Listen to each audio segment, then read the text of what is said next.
In the last class, I talked about how I would do some more examples. But in working on a chart with more examples, my mind kept getting filled by these other 5 beings that we haven't talked about. And I couldn't push them out anymore. So I'm going to jump into that now. And more examples will be coming. But my mind's getting invaded by Apsaras and Gandharvas and all these strange creatures. So we're going to go with that right now. So one of the things many people have asked is, we got these 7 beings, and we have 7 planets. Is there some level of correlation to these planets and these beings? Okay? And yes, I think there is. And so some people have been trying to work out what they are. So to start with, so we get a little bit of a vision of what these beings are doing beyond the very basic description that we're given in the Srimad Bhagavatam. We're going to relate them to the planets. It's not that the planets are these things exactly. It's just that, we live in a world of numbers, essentially. We have 7 planets, we have 7 things. We take 7 numbers to 7 planets. We have a vibration of number to a planet. We have anything else, we have a vibration to a planet, so therefore we have a vibration to a number. So the same with this. So it's not that these planets are these things exactly, but they have a similar quality because in the order of numbers, it all lines up, okay? So, to start with, the Adityas, okay, the Aditya itself, obviously, that's the sun part, right? So, I'm going to put over here in Indra, I'm going to put Aditya. Not that Indra is Adityas, just that that's the sign of the sun, and the Adityas are obviously the sun itself sitting in that chariot. So when you look up and see the sun, what you're actually seeing is the Aditya. You're not really seeing any of the other beings, but you see the Aditya, okay? Then we've also learned the Rishi. We go, okay, what are the Rishi? What planet is the Rishi, right? We can almost say the Rishi is the right-hand man of the Aditya, because when we see how they work together, it's like, wow.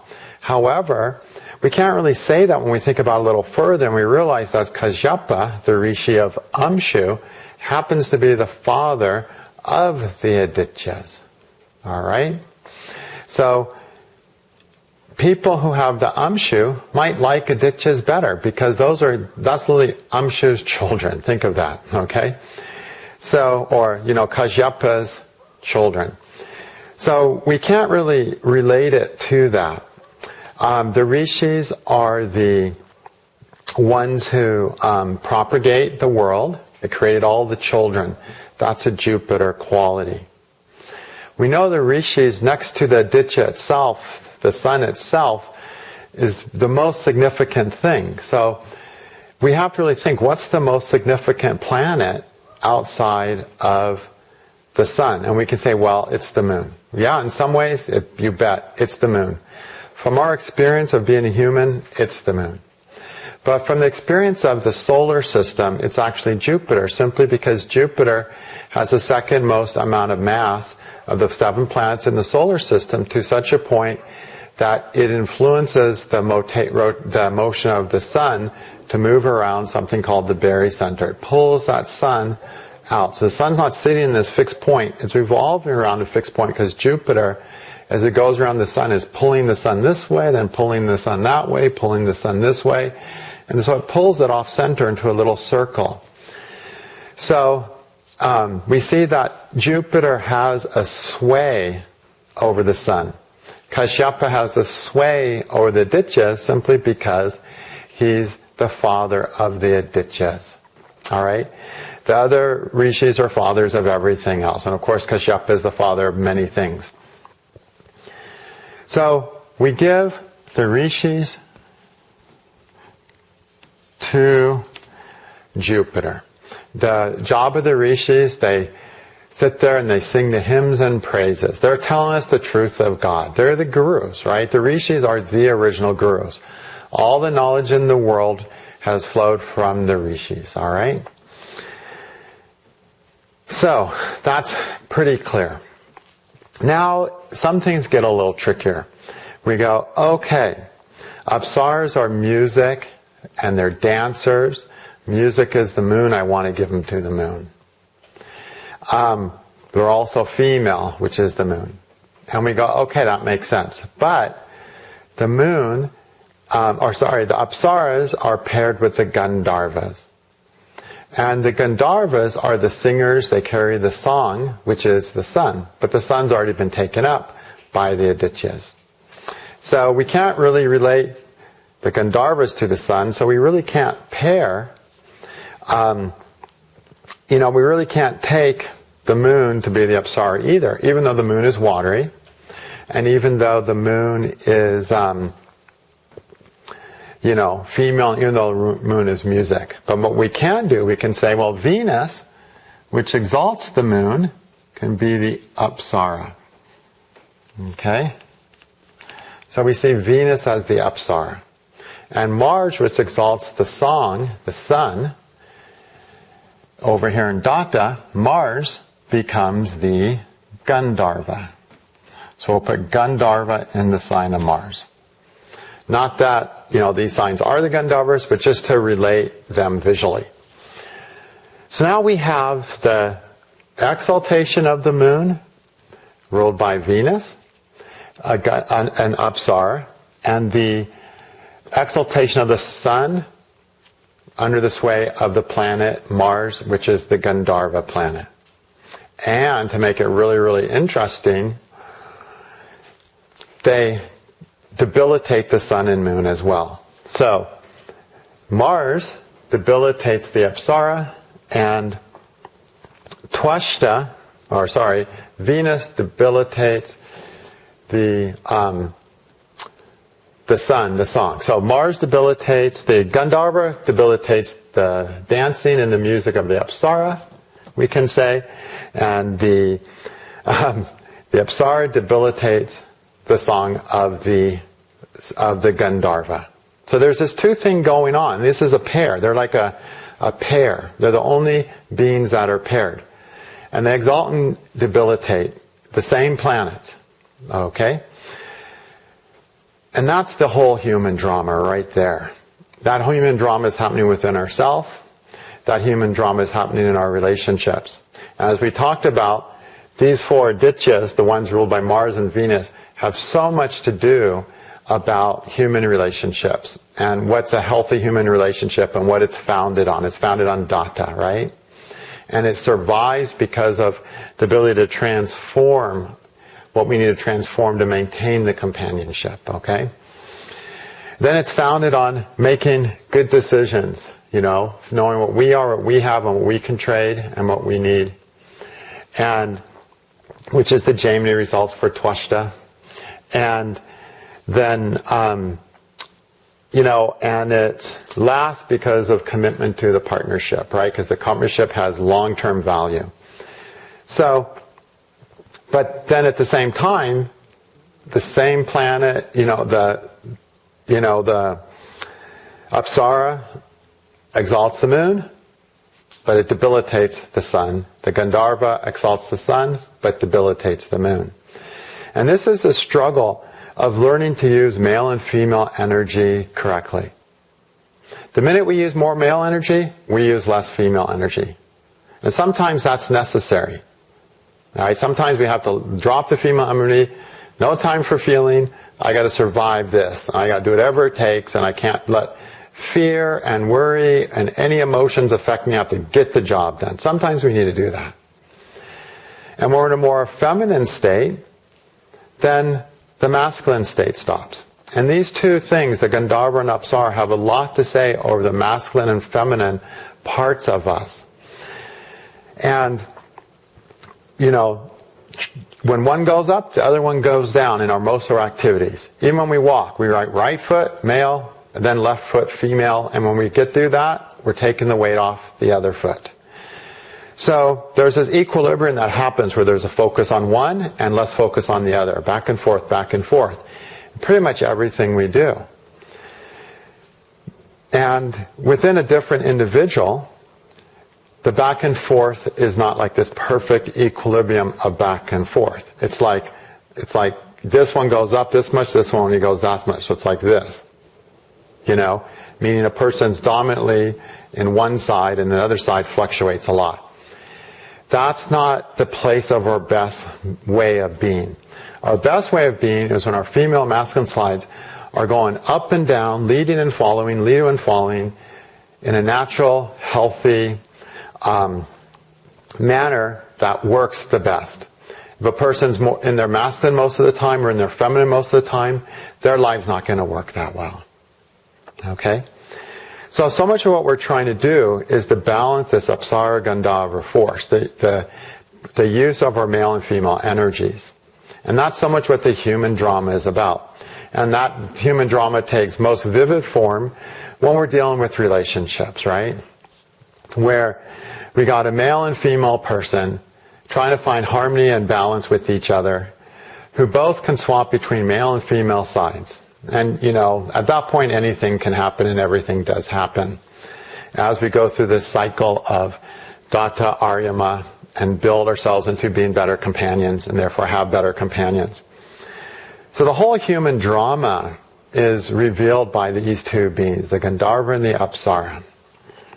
And a lot of what I talked about in the live class about these four Adityas, Data, Aryama, Twashta, and Vishnu, understanding that really helps you understand this whole thing that's going on between these beings. All right? So the Gandharva is singing the song. This is what I am. This is my song. This is the vibration I vibe with.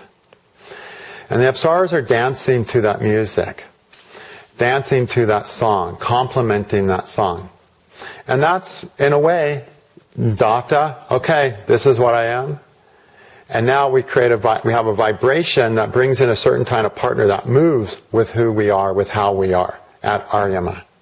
So we can't separate those two things. The people you're surrounded by are vibing to you, basically. The people you have the deepest connections to are vibing with you. And lots of times that's the last thing we want to admit, because sometimes our vibrations are driving us crazy, okay? Because we have something to resolve in ourselves. So there's a martial force to the Gandharva. They're great warriors. There's a feminine force to the Apsara, powerful feminine force. Now, what's unfortunate in mythology, we have so many encounters with the Apsaras. Right? Oh, and also Apsaras, before I forget, Apsaras move on water. Apsara means water. And of course,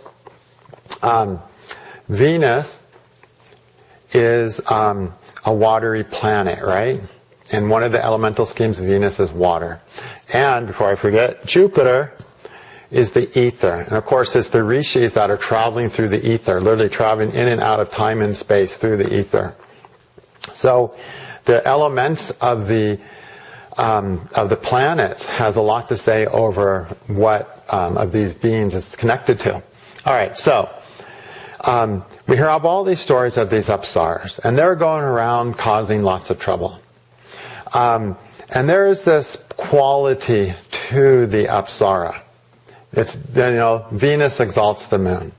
So we kind of have this moon-Venus thing together, and we know what that spells. That's what it is, a recipe for romantic disaster. That's when we get wrapped up and caught up in romance to our own detriment. And so in myth, they're always portrayed as these seductives and this and that. That's not really their purpose. Their purpose is just to show us where we're still having needs that we're expecting the world to fulfill that only we can fulfill. And in all these myths, we have all these Apsaras going around and tempting every holy man who's trying to be more holy, trying to seduce him, trying to distract him, trying to keep him from, achieving the status of Indra, basically, because Indra sends him out there. And we don't have this happening to the women who are going to the forest and meditating, because in these old stories, the women are simply not going to the forest and meditating. Because it's a very different culture, where the woman clung to the man, and if the man is bringing spirituality in, the woman is thriving on that. That was the idea. That's not the case anymore. Now, women are thriving on spirituality. In fact, we could probably say thriving more on spirituality than men are. And so, all these stories, ladies, about Apsaras showing up when the guy is getting focused on his spiritual life and trying to grow spiritually, oh, you bet. Those Gandharvas are out there and they are waiting for you, and they are going to show up the same way the Apsaras are going to show up for those, for Vishwamitra and so on, for those Vishwamitra wannabes.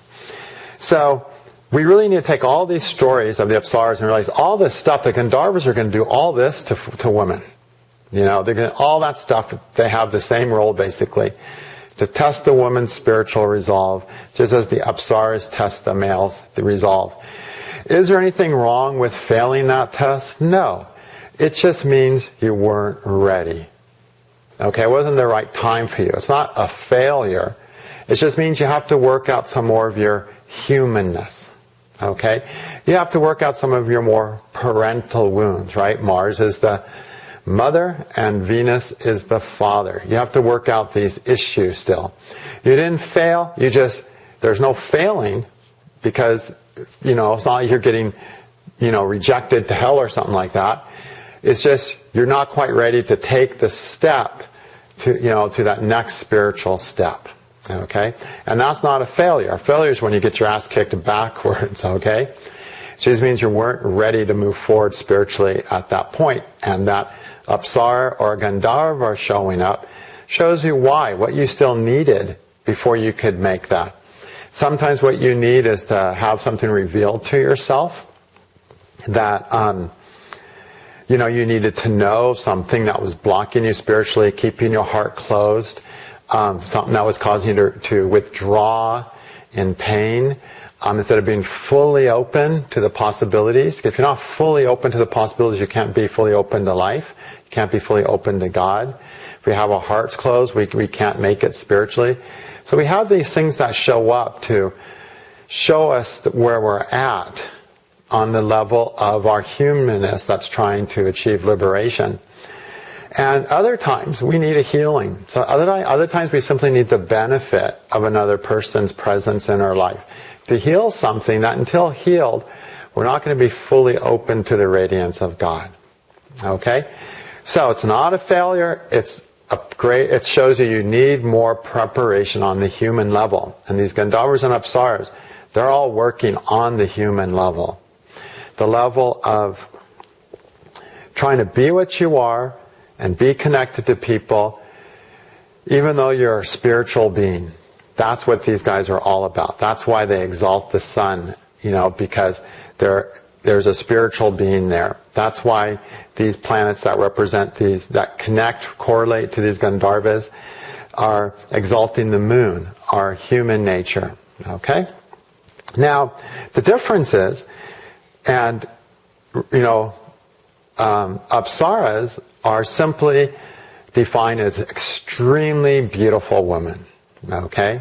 10 plus, right? Nothing less than a 10.01. They're these extremely beautiful women. And, but that's all they are. They look like women, they're just extremely beautiful. Otherwise you can't tell them apart. Okay? And so, that's what distracts a man. A man's just looking for this amazingly hot babe. Okay? Now, Gandharvas are not just this handsome, hulking, beautiful, perfect Adonis type man. Okay?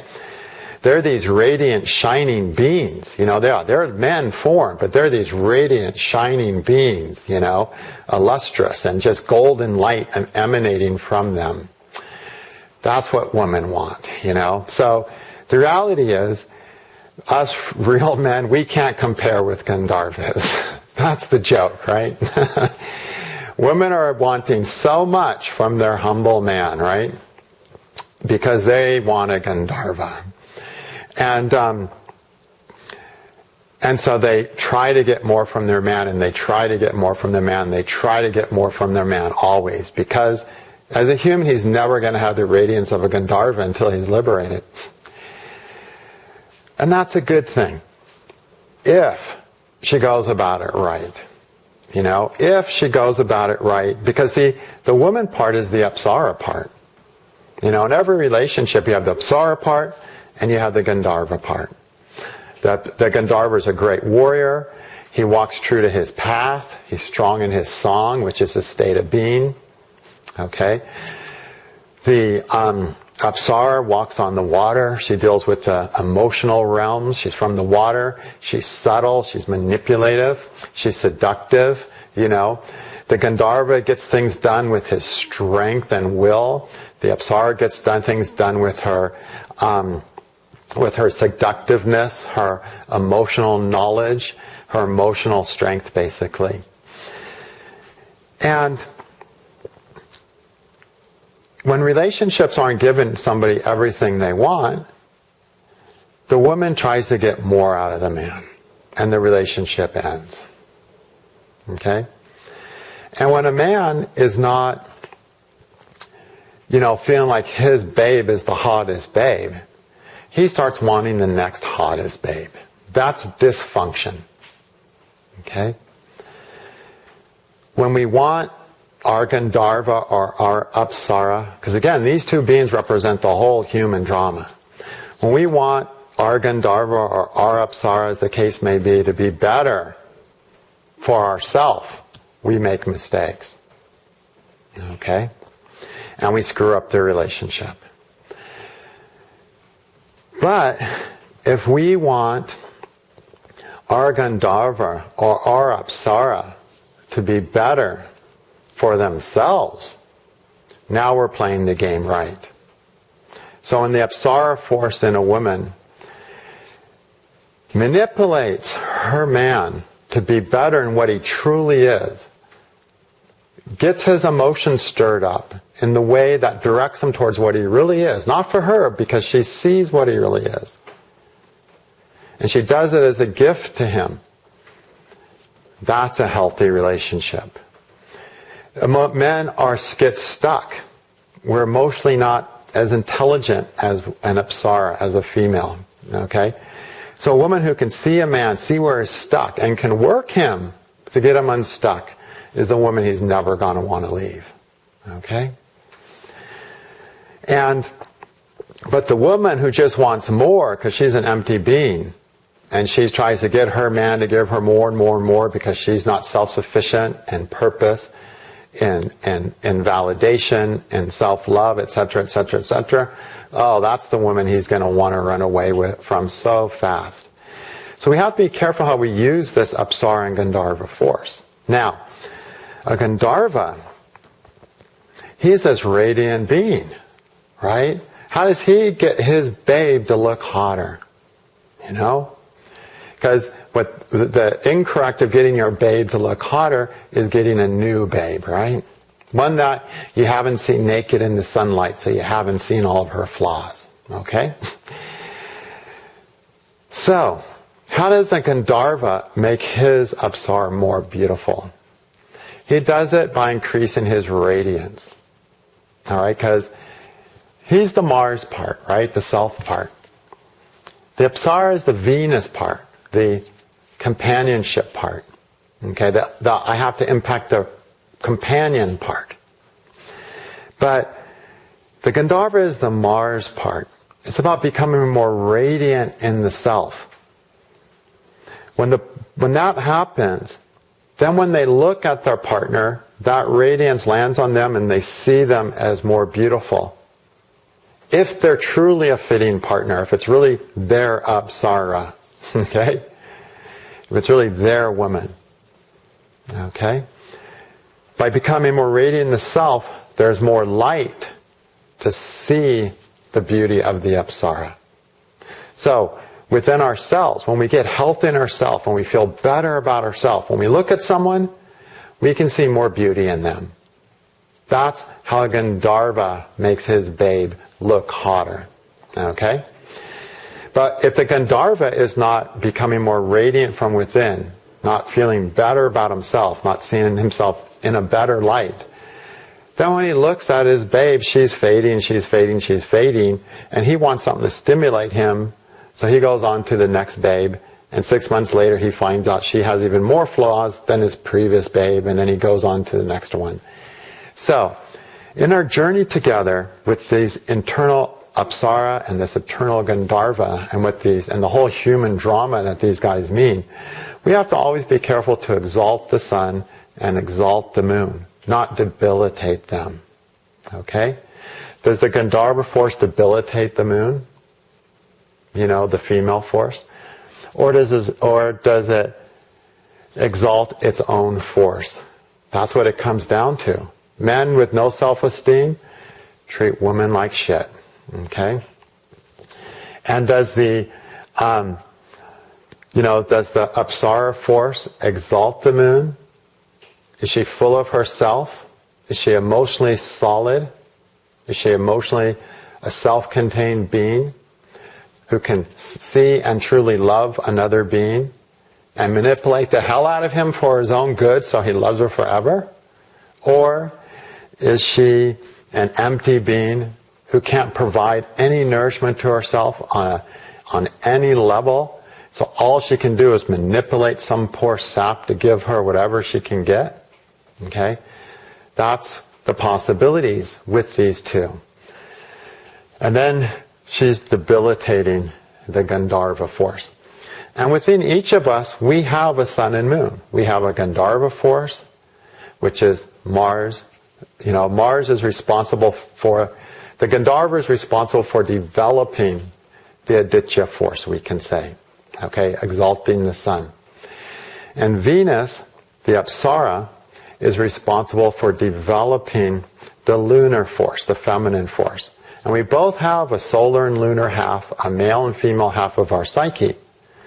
So, in our lives, we're using both these beings. But what is more healthy? I mean, what are we stronger in? Well, men are usually going to be stronger in the Gandharva part, and women more stronger in the Apsara part. But as we go through life and we develop within ourselves, as we get to where within ourselves the Apsara and Gandharvas are moving like this instead of like this, or just a little on one side like this, and there's an unequal use of one. As we get more into more of our Gandharva and Apsaras, or male and female force in this world, are going in balance, then we can be a male and have an Apsara quality. And then we can really heal people. You know, we can look into a person, we can see what they need, and we can manipulate them to it. We can say the right thing that changes their life. We can use the right tone of voice that changes their life, you know. We're tuning into them, and we're manipulating their consciousness to make a shift within themselves. That's the Apsara force. The male force is like, let's do the logical, constructive, productive thing. But when we're stuck emotionally, we need that right feminine influence, that shift to our emotional body. So just because you're male and female doesn't mean you have access to this other being. We have access to it. We want to use both the Apsara and the Aditya to its fullest. Okay? So that's how you want to picture these two big players in the whole game of life. Okay? And why are they so important? Because the planets that they correlate to exalt the sun and moon, and they also debilitate them. How we use these forces, the Gandharva force and the Apsara force, it really determines, are we going up or down? Are we going up and down spiritually, sun, and humanly, moon? Or are we going down spiritually and humanly? Okay? All right. Then we have got... we already talked about that description. The Rakshasa. The Rakshasa with great force pushes the chariot from behind, right? Saturn.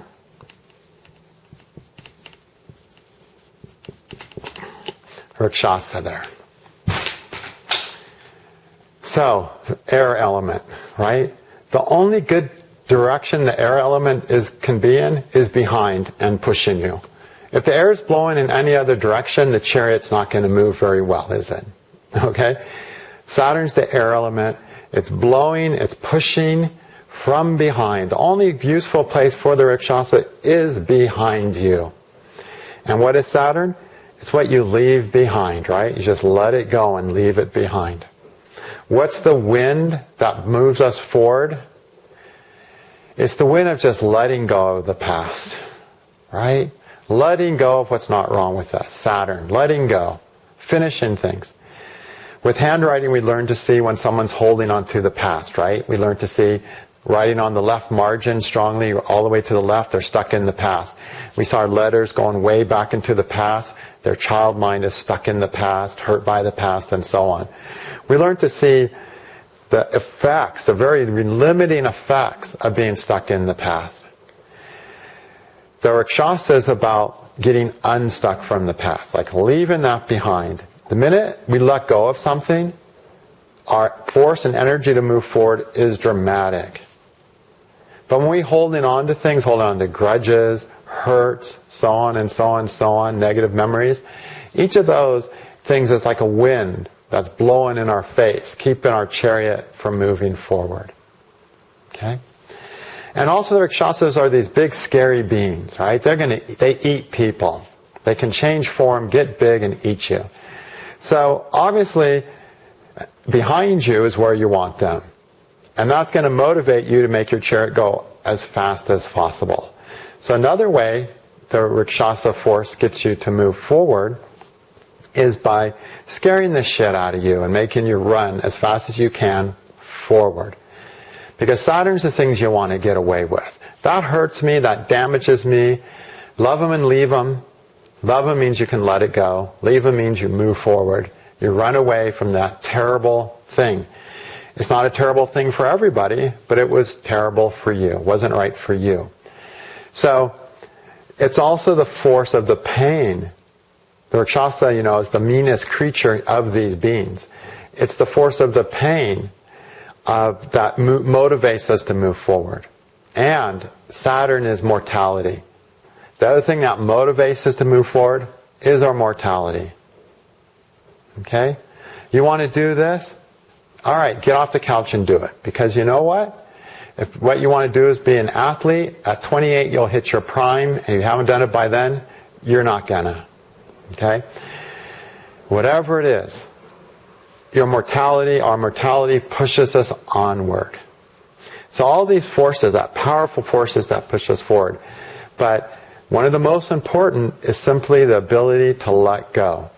Because when we let go, we have this wind that pushes us forward. And what that really means is there's space in our life to allow things that are going to move us forward to come into it. When we hold on to something, we can't have something new. So say you're holding on to a bad job. How are you going to start a new job, a new career, if you're holding on to an old career? How are you going to start a new working relationship if you're holding on to an old one? How are you going to start a new relationship with the same person if you hold on to all the old shit, right? You can't. As soon as you let it go, there's a vacancy for something else to come. So as soon as you let go of all the hurt and grudges, etc., of your relationship, now there's room for good stuff to come into that relationship. Will it? Maybe, but there's room. And if not, there's room to move forward somewhere else. Because now you're not getting held back by the past. So this Apsara force the Rakshasa force is a very Saturnine force. Alright? Now, the next thing, let's go to the Naga. Okay? The Naga unfetters the chariot. So here we have this Naga who's essentially tying the chariot down so it doesn't move anywhere. And by releasing his coils, he lets go of the chariot, and the chariot can move forward now. Alright? This chariot is a chariot that's holding the sun. It's a spiritual vehicle, a spiritual development of increasing our capacity to be a loving being on this earth through the quality of the Aditya, right? And it can't be stuck. It has to move forward. And the Naga is the life force. It's the life force that's disturbing our consciousness or uplifting our consciousness. And unfettering the chariot is raising the consciousness within us through, raising the consciousness within us so that the chariot can move forward. All right, because the idea of the chariot moving forward is it's evolving, it's developing spiritually. And that's essentially the Naga's job. To align itself, to align us so that our consciousness will get raised. Consciousness gets raised by a shift of our internal energies. All right? And we know that the moon rules Nagas, right? Rules serpents and so on. So we're going to put Naga in the sign of the moon, which Jupiter is exalted in, right? So now we have this obviously spiritual focus of the moon. It wants to exalt Jupiter. It wants to exalt our spiritual consciousness. And the Naga unfettering the chariot is releasing all the energetic knots that tie us down to the low chakras. And then we can't make the journey towards greater love. And unfettering the chariot is essentially untying ourselves, our spirit, our being, from the lower three chakras and having that energy in our upper chakras. Okay, we have 6 chakras. In most people, the energy force is flowing between the 3 lower chakras. I have to stay alive, I have to feed, and I have to procreate. All right? And that's where their energy is going. And a more exalted being who's more spiritually developed, the conscious between the energy is flowing more between the heart center and the third eye center. So now we're dealing with wisdom, we're dealing with love, we're dealing with deep, deep insight, we're dealing with spiritual, seeing things spiritually instead of materially and survivability. So unfettering the chariot essentially means to untie our energies from being stuck in these root chakras where we're in survival mode, sex mode, and feed me mode, to we're in love mode, we're in connective mode, we are in working mode, okay, meaning we're working with the entire universe. And that's the responsibility of the Naga, to do this. The interesting thing is the most common fear in the world is the fear of snakes. Because snakes represent this, symbolize this energy force, the kundalini, the coiled kundalini, that can move gracefully forward. If you watch a snake move, it's like magic, it just flows. Or it can spring and attack and hurt you. People who are scared of snakes, they look at a snake and what they see is a beast that's going to coil and strike them. Because their kundalini, their energy in their spine, is distorted in a way that it's damaging them. Person who sees a snake and just loves the motion of a snake and just sees the snakes as these magical creatures, because their energy is flowing better. Okay? So this is why the most common fear is that of snakes, because the most common thing, the thing that causes all illnesses, is our spinal energy is not flowing correctly, or the derangement of our energy. And that is deranged because of our moon. Okay? Because of our responses and reactions of things coming to us in life. Because of how our jiva, our sense of mortal, our individual self, which holds the ego, is responding. And depending on that, can we free the chariot? Or do we not free the chariot and we're stuck? Okay? Then, the last one we only have to think about. Yakshas. To Mercury.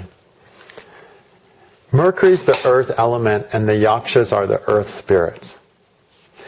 Now the sad thing is that the Yakshas are forgotten.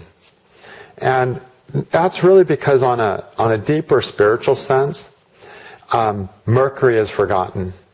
And that means Vishnu is forgotten. Vishnu has manifested himself as everything we see. Alright? If you truly see that, you have a respect for everything on earth, everything in nature, right? When you start seeing everything as a manifestation of Vishnu, you're a manifestation of Vishnu, the rock, the tree, the rabbit, they're all manifestations of Vishnu. You have a different relationship to all those things then than if you think, oh, I'm spiritual and nothing else is Vishnu. Nothing else matters. Just me. And there's always a lot of people who live in an age of selfishness, which means an age of not recognizing that everything's a manifestation of Vishnu. And crawling out of the Kali Yuga, of course, that's going to be a very strong thing. But in ancient days, and even some primitive cultures that survived, their connection to all of nature was connected to spirit. They saw aspects of spirit in every aspect of nature, in everything on earth. They were essentially Vaishnavas, Vishnu devotees, seeing spirit in everything and respecting the spirit in everything. Okay? Not hunters who went out and killed something to hang it on their wall so they can look like they were a big man, even though they're so fat they can't walk more than 10 feet out of the Jeep. And they have to someone has to bring them to Africa and carry their tents and set up their hunting lodge so they can go murder some poor creature, Not that, but respecting the spirit in the animal that is passing to feed them. Okay? That's how far we've fallen in the context of seeing spirit on earth, spirit in nature, spirit right here in front of us and everything around us. And so this is a forgotten aspect. We have nothing on the Yakshas because people don't care. People quit caring about the Yakshas as a collective. And now we need to reconnect to that. So they're the earth beings. It's the recognition that we're working together with earth and respecting these earth spirits is respecting the spirit in the things. It's just not a thing and you just throw it away, It's just not some food that, you don't want anymore and you throw it away. But 5 minutes ago you had to have it or you were going to freak out and die. So respect for the life in everything, okay? In the life of the stone and the beauty that the stone offers. In the life of the food and the calories or nourishment it offers. Instead of, it's just here for me,